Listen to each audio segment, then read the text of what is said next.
علی بھائی اگلا سوال ہے، نماز انسان کو بے حیائی اور برے کاموں سے روکتی ہے، اس آیت کا کیا مطلب ہے؟ کیونکہ بعض اوقات انسان نمازی ہونے کے باوجود کئی ایک برائیوں میں بھی مبتلا رہتا ہے، آخر ایسا کیوں ہوتا ہے؟ اس لیے کہ آپ نے اس آیت کو شاید یہ سمجھ لیا ہے کہ جو نماز پڑھے گا تو اب گناہ کرنے کی ایبلٹی اس کی ختم ہو جائے گی. ایسا نہیں ہے. نماز انسان کو بے حیائی اور برائی سے روکتی ہے، منع کرتی ہے کہ یہ کام نہ کرو، پکڑ لیتی ہے نہیں ہے. جیسے اذان آپ کو مسجد کی طرف بلاتی ہے، یہ نہیں ہے کہ اذان ہو تو آپ کو ایسے جناب اذان اٹھا کے تو مسجد میں لے آئے. جس طرح وہ فزیکلی ٹینجیبل نہیں لے کے آئے گی، صرف انٹلیکچوئل ہے، یہ بھی انٹلیکچوئل صرف دعوت ہے. یہ کبھی نہیں ہوگا کہ کوئی شخص گناہ کی طرف بڑھے اور اللہ تعالیٰ اس کو زمین میں دھسا دے. نہیں، آپ کی مرضی ہے اذان ہو مسجد کی طرف جائیں یا کہیں اور چلے جائیں. ہاں آخرت میں عذاب دے گا. اسی طریقے سے اگر آپ نیکی کے راستے طرف جا رہے ہیں تو یہ بھی نہیں ہوگا کہ کوئی شیطان فزیکلی آگے کھڑا ہو جائے کہ میں تمہیں مسجد نہیں وڑن دینا، یہ بھی نہیں ہوگا. ٹھیک ہے، شیطان بھی صرف بلاتا ہی ہے. تو یہ ہے جو نماز برائی اور بے حیائی کے کاموں سے روکتی ہے. یعنی نماز پڑھنے والا اگر فی نفسی ہی نماز میں اللہ تعالیٰ سے جو عہد کر رہا ہے ان کے اوپر غور و تفکر کرے تو اسے یہ برائی سے روکتی ہے. روک لے گی نہیں ہے کہ زبردستی روک لے گی، نہیں، صرف ایک دعوت ہے کہ انسان لگا رہے آہستہ آہستہ اپنی امپرومنٹ کر لیتا ہے. باقی اس کی بنیاد پہ اگر کوئی شخص یہ کہتا ہے کہ جی وہ حاجی نمازی لوگ ہیں وہ برے کام بھی کرتے ہیں، اس میں نماز کا کوئی قصور نہیں ہے، اور نہ اس طرح کرنے سے نماز کی فرضیت ساقط ہو جاتی ہے. بعض کہتے ہیں جی ہم نماز اس لیے نہیں پڑھتے کہ بعد میں پھر برے کام کرنے ہیں، تو برے کام نہ کرو. اور دوسرا، برے کام کرنے سے نماز کی فرضیت تو ظاہر نہیں ہو جائے گی، نماز اپنی جگہ پڑھنی ہے، اور نہ ان کے کرنے سے نماز کا فرض جو ہے وہ اللہ تعالیٰ اس کا بھی ختم کر دے گا. وہ الگ سے ایک نیکی ہے، قیامت دن نیکیاں اور برائیاں تولی جائیں گی. جس کی نیکیاں زیادہ ہوں گی وہ مطلب بچ جائے گا، جس کی برائیاں زیادہ ہو جائیں گی. لیکن اس کا قطعاً یہ مقصد نہیں ہے ایک بندہ کہے کہ جی میں نے اپنے کسی رشتہ دار کا 1,00,000 روپیہ دبایا ہے تو میں تہجد کے پہلے 2 نفل پڑھتا تھا اب 4 پڑھ لیا کروں گا معاف ہو جائے گا. ناٹ ایٹ آل، ایسا نہیں ہوگا. حقوق العباد قطعاً نہیں معاف ہوں گے جب تک وہ بندہ معاف نہیں کرے گا. اسی لیے سورہ نساء میں ہے جو لوگ یتیموں کا مال ہڑپ کر رہے ہیں اپنے پیٹ میں دوزخ کی آگ بھر. صحیح مسلم میں حدیث ہے قیامت والے دن ایک شخص آئے گا جس کی پہاڑوں نیکیاں ہوں گی، لوگ رش کر رہے ہوں گے، لیکن اس حال میں آئے گا کہ دنیا میں کسی کا دل دکھایا ہوگا، کسی کو ناحق مارا ہوگا، کسی کو ناحق ڈانٹا ہوگا، کسی کا خون نکالا ہوگا. اور وہ لوگ آ جائیں گے، وہ کہیں گے یا اللہ اس نے تو بڑی زیادتیاں کی ہمارے ساتھ، نیکیوں سے تو وہ جنت میں جا رہا ہوگا. اللہ کہے گا اچھا آج بدلہ ہے، یہ تو پیسے تو تمہیں دے نہیں سکتا، تو آؤ اس کی نیکیاں، آج کی کرنسی نیکیاں لو. اس کی نیکیاں لوگ لیتے جائیں گے، وہ پہاڑوں جتنی نیکیاں ختم. ایسا کہانی نہیں جو صحیح مسلم شریف ہے، ایک بزرگ شریف یا علماء شریف کی کہانیاں نہیں ہے. اور یہ سٹارٹ اس سے ہوتا ہے کہ نبی علیہ السلام نے صحابہ سے کہا جانتے ہو مفلس کون ہے؟ صحابہ نے کہا یا رسول اللہ ہم تو مفلس اسی کو سمجھتے ہیں جو غریب ہو، دنیا کا مال اس کے پاس نہ ہو. آپ نے فرمایا کہ میری امت کا مفلس وہ ہے جو یہ نیکیاں لے کے آیا لیکن اس حال میں کہ کسی کے ساتھ زیادتی کی ہوئی، تو وہ لوگ قیامت دن اس کی نیکی ایک ایک کر کے لے جائیں گے حتیٰ کہ اس کی نیکیاں ختم. ابھی بھی لوگ باقی ہوں گے جن کا بدلہ اس نے دینا ہوگا. اب تو مسئلہ ہی ختم. اللہ فرمائے گا اچھا اب نیکیاں تو نہیں ہے، اس طرح کرو اپنے گناہ اس کے کھاتے میں ڈالنا شروع کر دو. جس نے اس سے بدلہ لینا ہے نا، کوئی کہے جی میرے اس نے 1000 درہم دینے تھے، میں 1,00,000 گنا اپنے اس کے کھاتے میں ڈالتا ہوں. ٹھیک ہے جی، کرتے کرتے کرتے اس کو اوندھا منہ دوزخ میں ڈال دیا جائے گا. اور جن لوگوں کے ساتھ زیادتیاں ہوئی ہوں گی ان میں سے کئی لوگ ہوں گے جو جن کی نیکیاں تھوڑی بہت کم پڑی ہوں گی وہ جنت میں چلے جائیں گے. تو سر یہ آپ سمجھ لیں نماز پڑھنے کا، داڑھی رکھنے کا قطعاً یہ مقصد نہیں ہے کہ باقی آپ کے فراڈ معاف ہو جائیں گے. دین ٹوٹل پیکج کا نام ہے، یہ پک اینڈ چوز نہیں ہے. اس میں تھوڑے سے معاملے کے اوپر بھی اللہ تعالیٰ گرفت کر سکتا ہے. سورہ بقرہ میں جو 7 یونیورسل ٹروتھ ہیں ان میں سے ایک یہ ہے کہ کسی شخص نے اگر کوئی ایک گناہ بھی ایسا کیا کہ اس گناہ نے اس کو گھیر لیا، وہ مارا گیا، اس کے لیے پھر دوزخ ہے. ایک گناہ بھی کسی کو دوزخ میں لے کے جانے کے لیے کافی ہے. صحیح مسلم میں حدیث ہے کہ مؤمن کے لیے گناہ چھوٹا سا بھی ایسا ہے جیسے اس کے سر پہ کسی نے پہاڑ رکھ دیا، اور منافق کے لیے بڑے سے بڑا گناہ بھی ایسا ہے کہ جیسے ناک پہ ایک مکھی تھی اڑا دی، اس کو کوئی پرواہ نہیں. یہ فرق ہے. تو نماز بے حیائی اور برے کاموں سے روکتی ہے کہ نماز کے اندر ہم اللہ کو کہتے ہیں اللہ ہمیں سیدھے راستے پہ چلا. تو یہ جب آپ کہہ رہے ہوتے ہیں تو کیا یہ آپ صرف اعلان ہی کر رہے ہوتے ہیں, خواہش بھی اس کی رکھ رہے ہوتے ہیں؟ تو خواہش رکھ رہے ہیں تو آپ کو سیدھا راستہ پتہ ہے. مورل لاز تو ہر بندے کو پتہ ہے, دنیا کے ہر انسان کو پتہ ہے کہ جھوٹ بولنا غلط ہے. اس کے لیے پیغمبروں کی تعلیمات نہ بھی پہنچی ہوں تو مورل لاز تو آپ کو پتہ ہے. کسی کے پیسہ دمانا یہ غلط ہے تو پتہ ہے. جب آپ کہہ رہے ہوتے ہیں مجھے اللہ سیدھے راستے پہ چلا, پھر اللہ سے مدد مانگ رہے ہوتے ہیں کہ اس پہ مجھے استقامت دے, نیک لوگوں کے راستے پہ چلا, برے لوگوں سے کے راستے سے بچا, تو اس کا مطلب ہے آپ خواہش کا اظہار کر رہے ہیں تو یقیناً آپ کوشش بھی کر رہے ہوں گے. اور آپ کوشش نہ کر رہے ہو, صرف زبان سے ہی کہہ رہے ہو, تو سر زبان سے کہنے سے تو پیٹ نہیں بھرتا نا. اگر کوئی کہ جی میں نیت کرتا ہوں آج کے کھانے کی, بسم اللہ الرحمن الرحیم ایسے کر لے, پیٹ بھر جائے گا؟ فزیکلی ایفرٹ کرنی پڑے گی. اس طرح نیک بندے کی بھی صرف نیت کرنے سے نیک نہیں کو بنے گا جب تک ایفرٹ پٹ نہیں کرے گا. سیریس. مجھے ڈاکٹر سراج صاحب کی بات یاد آ گئی رحمہ اللہ تعالی, اللہ تعالیٰ ان کی غلطیوں سے درگزر فرمائے, ان کو نیک کاموں کا اجر فرمائے. وہ کہتے ہیں کہ بعض لوگ جب دعا کر رہے ہوتے ہیں نا اللہ مجھے نیک بنا دے, تو اندر سے وہ کہہ رہے تھے کدھر بنا ہی نہ دوے, تو منو تے اپنے پٹھے کام بھی چھڑنے پہ جڑے نے. تو جب ختم قرآن ہوا نا بیان القرآن کا, اس کے اینڈ پہ انہوں نے ایک دعا کرائی ہے سر, اس میں انہوں نے جملے بولے ہیں نا, میں کہتا ہوں جی بندے کے اندر سے باہر نکل جاتے ہیں وہ جملے. دعا انہوں نے بڑی چھوٹی کرائی, اس سے پہلے ایک جملہ بولا کہ ہم یہ دعا کرنے لگے ہیں اس ختم قرآن کے اینڈ کے اوپر, جو انہوں نے 108 گھنٹے میں پوری قرآن کی تفسیر ریکارڈ کرائی 1998 میں قرآن اکیڈمی کراچی میں.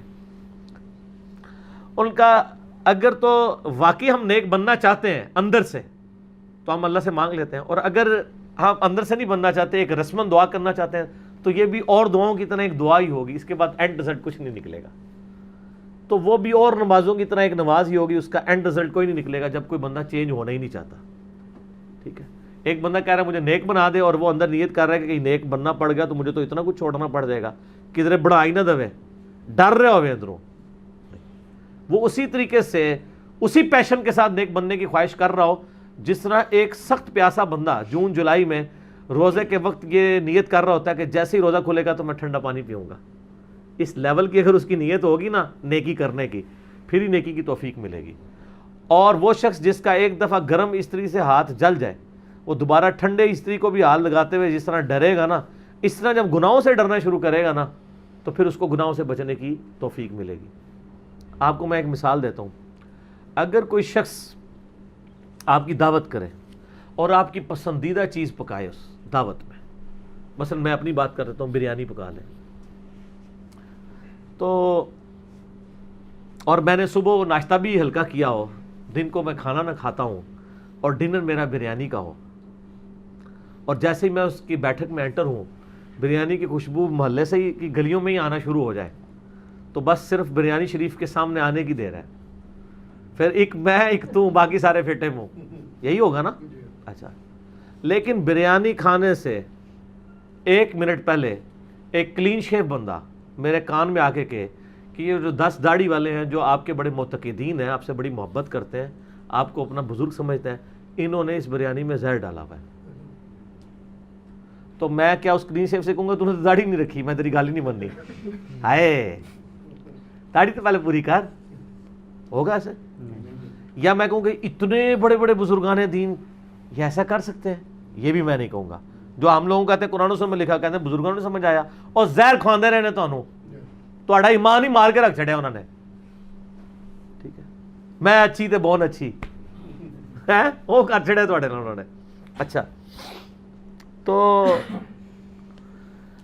وہ 10 کے 10 بزرگان دین وہاں قرآن میں بھی قسم آپ کو دے دینا کہ سر ہم قسم دیتے ہیں, ہمارے کہنے پہ آپ کھا لیں, اس میں زہر کوئی نہیں ہے, ہم گارنٹی دیتے ہیں, آپ کسی کی گارنٹی نہیں مانیں گے. اور دوسرا یہ ہوگا کہ آپ کی بھوک بھی مر جائے گی, مرے گی کہ نہیں, کیونکہ جان کی پڑ جائے گی. اچھا, وہ جب آپ کی بھوک مرے گی تو کیا اس بریانی کی خوشبو آپ کو لبھا رہی ہوگی؟ تھوڑی دیر پہلے لبھا رہی تھی, اس لیے کہ اس کے اندر چھپا ہوا عذاب آپ کے سامنے آ گیا. تو جس کو اللہ تعالی کی نافرمانی کے کاموں میں, گناہوں میں جو لذت ہے بریانی والی, اس لذت میں چھپا ہوا عذاب جو بریانی میں زہر کی شکل میں ہے نظر آ جاتا ہے, سر اس سے کوئی اثر نہیں کرتی بریانی کی خوشبو. اور یہی ہوتا ہے کہ جو صحابہ کرام یا اہل بیت یا جو نیک لوگ تھے وہ گناہوں سے بچا کرتے تھے. معصوم تو نہیں ہوتے تھے لیکن کافی درجے تک محفوظ ہو جاتے تھے. ان کو اس کی برائی کی طرف نظر چلی جاتی تھی. جب اس لیول کے اوپر ہوگا تو پھر انسان نیک بنے گا. تو نماز روک رہی ہے نیکی کے کاموں کی طرف بلا رہی ہے اور برائی سے روک رہی ہے, لیکن وہ صرف آواز دے دے کے, زبردستی نہیں کرے گی. اور سر زبردستی تو کوئی بھی نہیں آپ کے ساتھ کرے گا. زبردستی تو وہ بھی نہیں کر رہا, آپ کا پکا رشتہ دار شیطان, ٹھیک ہے جی, کہ جس کے بارے میں اللہ تعالیٰ نے قرآن پاک میں یہ بڑی اسٹانشنگ آیت ہے, سورہ ابراہیم آیت نمبر ہے 22. قیامت والے دن کا اللہ نے نقشہ کھینچا. یار اللہ کی طرح کون سمجھائے گا کسی کو. 22 نمبر آیت ہے سورہ ابراہیم, اعوذ باللہ من الشیطان الرجیم, وقال الشیطان لما قضی الامر. قیامت والے دن جب فیصلہ ہو جائے گا جنتیوں کے لیے جنت کا, دوزخیوں کے لیے دوزخ کا, تو اس وقت شیطان کہے گا کس سے؟ اس سے جس کو اس نے ورگلایا ہوگا, یعنی اکثریت. ان اللہ وعدکم وعد الحق, دیکھو بے شک اللہ نے جو وعدہ کیا تھا تو اللہ اپنے وعدے میں سچا تھا. کیا وعدہ کیا تھا؟ کہ نبیوں کے ماننے والوں کو جنت میں اور نبیوں کے نافرمانوں کو دوزخ میں پھینکوں گا. ووعدتکم فاخلفتکم, اور دیکھو جو میں نے دنیا میں تمہیں میں نے امیدیں دلائی ہوئی تھی نا, تم سے وعدے کیے تھے کہ خیر ہے جو کچھ بھی ہے تیرے محبوب کی امت سے, ہاں یہی آج میں اعلان برات کرتا ہوں. سر شیطان نے کبھی ہم سے دنیا میں یہ وعدہ کیا ہے کسی کے ساتھ, دل میں یا باہر, کہ تو نماز نہ پڑھ انشاءاللہ میں تجھے بخشوا لوں گا. تو یہ قرآن جو کہہ رہا ہے کہ شیطان قیامت الدین کہے گا جو میں نے تم سے وعدہ کیا تھا آج میں اسے اعلان برات کرتا ہوں. تو شیطان نے ہم سے کوئی وعدہ نہیں کیا, وہ یہی وعدہ کیا ہوا ہے, او یار اللہ بڑا غفور رحیم ہے, طول عمل, وہ جو بھی ہے بخشا جائے گا. یہ شیطان وعدے کرا رہا ہوتا ہے. شیطان کبھی یہ کہہ سکتا ہے کہ تو یہ گناہ کا کام کر انشاءاللہ میں تجھے بخشوا لوں گا, یہ تو نہیں وہ کہتا. وہ کہتا ہے تیری نسبت تجھے کام آ جائے گی, تو نبی علیہ السلام کا امتی ہے, تجھے اللہ تعالیٰ ویسے ہی چھوڑ دے گا. وہ اللہ تو ماں سے بھی زیادہ پیار کرتا ہے, کوئی مسئلہ نہیں, خیر ہے. یہ شیطان کے وعدے ہیں. اور کتنا دھوکہ ہے, اللہ کے نام پہ ہم سے وعدہ کر رہے ہیں ہمیں پتہ ہی نہیں, لیکن اللہ تعالیٰ نے ہمیں پہلی فلم چلا دی ہے. شیطان کہے گا کہ جو میں نے وعدہ کیا تھا میں آج خود ہی منکر ہوتا ہوں اس وعدے سے, لیکن اب کیا ہو سکتا ہے. دیکھ وما کان لی علیکم من سلطان, مجھے دنیا میں تجھ پہ زور کوئی نہیں تھا. یہاں تو کہتے شیطان نے کام کرایا. تو میں پھر چیلنج دیتا ہوں کہ دنیا کے سارے شیاطین مل کے ایک بندے کی فجر نہیں چھڑوا سکتے. اگر گورنمنٹ اناؤنسمنٹ کرے کہ جو فجر کی نماز پہلی صف میں پڑھے 1 لاکھ روپیہ فی فجر دیا جائے گا, دوسری صف والے کو 50,000. سر پہلی اور دوسری صف پہ لڑائی شروع ہو جائے گی. جو کہتے ہیں نا آنکھ نہیں کھلتی, وہ کہہ کے آنکھ نہیں کھلتی کہ مسجد جا کے سوئیں گے. اور میں بھی لوگوں سے ہی مشورہ کرتا ہوں, لوگ کہتے ہیں آنکھ نہیں کھلتی, تو میں ان کو یہی مشورہ دیتا ہوں کہ سر مسجد میں سوئیں 1 مہینہ, تو انشاءاللہ مسجد میں آپ کی آنکھ کھل جائے گی. اس جگہ پہ سوئیں جہاں پہ نماز ہوتی ہے. اے نہ کہ کمرے وڑ کے سو جاؤ, اتنے تو کسی نے نہیں جگانا. جتنے نماز ہوتی ہے نا اتنے بستر ڈا کے سو جاؤ. جہے 1-2 نمازی آتے ہیں تو ڈنڈے نال اٹھا لین گے, تہاڈی اکھ بھی کھول لین گے. تو سارے دنیا کے شیطان فیل ہو جائیں گے ایک بندے کی فجر چھڑانے کے لیے. اور اس کے برعکس اگر دنیا میں اناؤنسمنٹ ہو کہ جس نے فجر کی نماز چھوڑی اسے فجر سے زور تک تندور میں الٹا لٹکایا جائے گا. اس تصور سے کوئی کہے گا یار نہ نال نیند نہیں پڑنی, کیونکہ یہ نقد ہے, آخرت ادھار ہے. تو اللہ تعالیٰ ماتا ہے کہ اللہ تعالیٰ کہے گا, شیطان کہے گا مجھے تو کوئی تجھ پہ زور نہیں تھا, الا ان دعوتکم, سوائے اس کے کہ میں صرف تمہیں دعوت دیتا تھا. فاستجبتم لی, تم خود ہی میری دعوت مان لیتے تھے. میں نے زبردستی تم سے کبھی نہیں کہا کہ مسجد میں نہیں جانے دوں گا, یا اذان ہوئی تو میں تمہیں پکڑ کے کہیں اور لے جاؤں گا, نہیں, صرف بلاؤں گا. بلا تو مؤذن بھی رہا تھا. تو نے میری دعوت قبول کر لی. فلا تلومونی ولوموا انفسکم, آج مجھے ملامت مت کرو, اپنی جان کو ملامت کرو. میں نے کیا کیا؟ جو کچھ کیا اپنے گڑا تم نے خود. اس کا پنجابی میں ترجمہ کرتا ہوں, آج منو نہ پیٹ, اپنی جان نو پیٹ. ما انا بمصرخکم, آج میں تیرا کوئی مددگار نہیں ہو سکتا. وما انتم بمصرخی, نہ تو میرے لیے کچھ کر سکتا ہے. انی کفرت بما اشرکتمونی من قبل, میں انکار کرتا ہوں جو تو دنیا کی زندگی میں اللہ کے مقابلے پہ مجھے ٹھہرایا ہوا تھا. اللہ کے مقابلے پہ کوئی مسلمان ٹھہراتا تو نہیں ہے, لیکن ٹھہراتا ہے جب وہ خواہش نفس کی پیروی کرتا ہے. افرائیت من اتخذ الہہ ہوا, بھلا اس شخص کو دیکھا جس نے اپنی خواہش نفس کو اپنا خدا بنا لیا. فجر کے وقت نماز کے لیے نہ اٹھنا, اپنی نیند کی پرواہ کرنا, یہ اپنی خواہش نفس کی پیروی ہے. خواہش نفس کو خدا بنانا ہے. نیند اس کا خدا ہے. اگر اس کا خدا اللہ ہوتا تو نیند چھوڑ دیتا, فجر پڑھتا.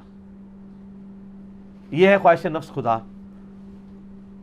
تو تم مجھ سے جو میں انکار کرتا ہوں, جو تم مجھے اللہ کے مقابلے پہ ٹھہراتے تھے, ان الظالمین لہم عذاب علیم, بے شک ظالموں کے لیے دردناک عذاب ہے.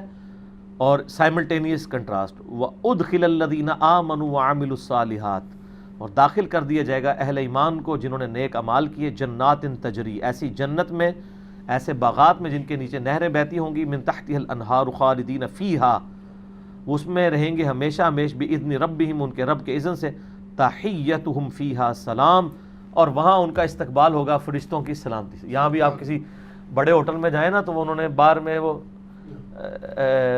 کھڑے کیے ہوتے ہیں بوائز, جو السلام علیکم, ہمارے سب کانٹیننٹ میں تو السلام علیکم مسلمان ملکوں میں کہتے ہیں, وہاں وہ اس کو آپ کو گڈ مارننگ یا گڈ ایوننگ کہیں گے.